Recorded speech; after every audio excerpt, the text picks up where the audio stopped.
Hi, I'm Lisa Greenfield with Truth in Hand, and it's time for your daily tarot. What a week we have in front of us. I can hardly wait to tell you about it. But before I do, I did want to let those of you who didn't know, you can visit me at truthinhand.com, where my love of tarot, astrology, and the always fascinating map of you there in your hands are all some of my favorite tools to help you with your decisions and corners in life. So, that being said, are you ready to dive in on the week? Whew. This spring equinox is very important. We're ushering in a spring like no other spring in your lifetime. I can pretty much guarantee it. And the card of the week is a subtle understatement on that, the Six of Arrows. But it's so key to this because the arrows are always our mind, and sixes are healing and whole, that we are complete within ourselves.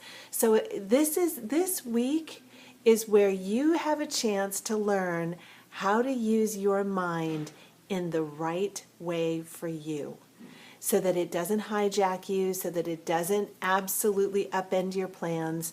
There's an order to things, and what this card and this week is all about is our intuition is the biggest part of us. This is where we connect out with the whole world around us and with other people. Then the next biggest place that we individually have is our heart, what we truly love and what we want, what we desire, what feels good in our life. All right? And our mind is meant to come in third, okay? Behind intuition, then our heart, then our mind. This is how we take what we love and what we sense is out there in the world and start bridging into it, start plugging in. And then our body, that fourth thing, is where we actually act on it. So this week, you're going to get a chance to really see that in play. But the way it's going to come up is first it's going to take you to the patterns that don't work. So we start with Monday, the Five of Vessels. All right, this is a little five. Fives are the creative number, and vessels are all about that heart. With the Five of Vessels in traditional tarot, this is the breakup card. This is the one that typically means separating paths. In the Wildwood Tarot, they call it ecstasy, which I think is a perfect bridge for what's going on right now. You got to break up with your past because there is a whole lot more joy, heartfelt joy waiting for you. And the aspects on Monday are pretty wild too. We've got that Capricorn moon that's going to be in conflict with the sun and then with Venus. It's really going to light us up. So there's this place in us that feels like we can't have what we want.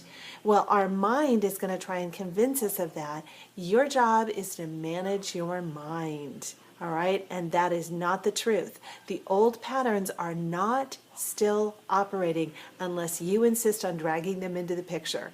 Okay, we start there and we roll into Tuesday. We've got the Five of Stones, endurance. Whew, is that ever appropriate today?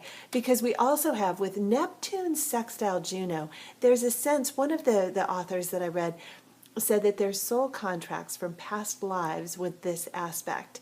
And with the Five of Stones, this is something that says, don't quit. You're so close. You're almost there. Don't give up. But it can feel like, oh my gosh, there's all this effort you've put out and you haven't gotten the payoff. And honestly, it makes you just want to throw your hands up and walk away. But don't quit too soon. All right, really. This is all about the long haul and you're so close. I really want you to picture that finish line. You're almost there. Two fives together are personal uncertainty. But this is where our mind can work against us or for us. Understand that when there's chatter involved, when it's pointing out everything that hasn't happened, didn't happen, don't have yet with that Five of Stones, I want you to also remind yourself of how far you've come, how much has happened, how much you have gained, and how close you are. All right? Manage your mind. It works for you. And then on Wednesday, we're going to get some more of that because we've got the Seven of Arrows, and that's insecurity. So see, we've got that heartfelt loss on Monday. Then we've got that, oh my gosh, I work, I never get the results on Tuesday.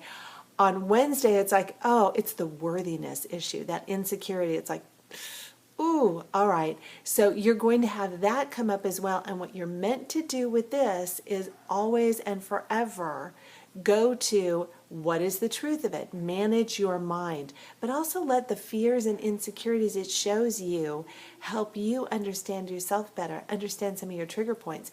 And with the moon Uranus today, it's a chance for some aha moments, those lightning bolts of awareness. So your insecurities show you the greatest strength. That's what's on the other side of those fears, because your brain doesn't want you to expand into the unknown, and your strength will do that. So if it can have you doubting yourself before you go, well, it's done its job, misdirection. But your mind works for you. It's not the master, you are, all right? And now payoff. We roll into Thursday and we've got Tarantara, the pole star. Now, with Saturn square Pallas Athene today, what it's saying is, one, you don't have enough information to see the truth of this yet. And two, you can't think your way through it because this is bigger than you. Your dreams, your longings, your desires, where you plug into the world is part of a bigger picture than you could possibly imagine. And you have such a rich and real way that you show up to make a difference. So your job is to remember the magic in you that can take lead and turn it into gold, which means it can take a difficult situation and turn it into one of the most heartfelt moments. Who doesn't love that movie, where it looked awful and then everything comes together and everybody loves each other in the end?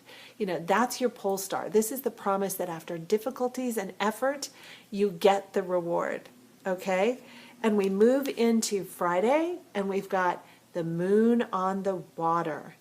Now, with Mercury opposite Jupiter and several other moon aspects today with the moon, this is all about the heightened truth of the moon, our intuition, which senses things that are not linear. Okay, our logical sense will not be able to make it fit. But the fact is, you know things, and there are hunches that play out. There are places where logic is absolutely defied and defeated by intuition and heart. So Friday, it's all about feel your way. Don't think. Don't think. We're continuing that theme that started yesterday. It's like too much linear thinking is backing in a door, with the wide end first. You're not going to get through it. So it's like feel your way. Let your intuition pull you to the right door and feel your way in, and use your mind to work how you're going to enjoy this, not whether you're going to enjoy this, okay? And it pays off because on Saturday we have the 8 of Stones. Now, 8s are always what you put out there comes back to you. Stones are concrete and tangible. And there's a really sweet, Sun-Venus aspect today. So you can relax a little. Let your report card come in for how well you navigated this week. Where the fears got the upper hand, it happens. And, that's room for growth. And where you did a good job of reminding your mind it's third. It's not first or second, it's third, folks. So it's like intuition senses something bigger than what we know. Our heart, which are the ones that really we get invested and excited about, then we figure out how to make it happen. What are the logistics before we act on it? All right. So 8 is really savoring that path this week. And you're going to want to take that rest because on Sunday we've got a little more work to do. 3 of Arrows. Now, this is the jealousy card in the Wildwood Tarot. And what I love about this is the reminder to compare and dare. We're wired with mirror neurons. When we see something, we then know it's possible. Like Roger Bannister. Nobody thought you could break a 4-minute mile until he did. And then all of a sudden, 7 more people in the next couple of years did it. So we're wired to compare and dare. Your job is to notice where you compare and despair. You count yourself as less than. Back to the Wednesday and the insecurities, right? It's like, no. You've got your version of it. Remember that pole star. You are a unique contribution.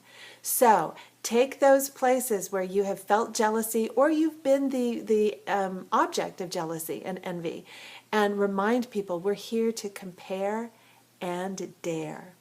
All right, good job. You're incorporating all of your tools to really usher in a fabulous spring. Managing your mind, it's not an impossible task, but it's an important one, and it can feel overwhelming at times. So you take charge, and I look forward to seeing you next time. I'm Lisa Greenfield with Truth in Hand. Thank you.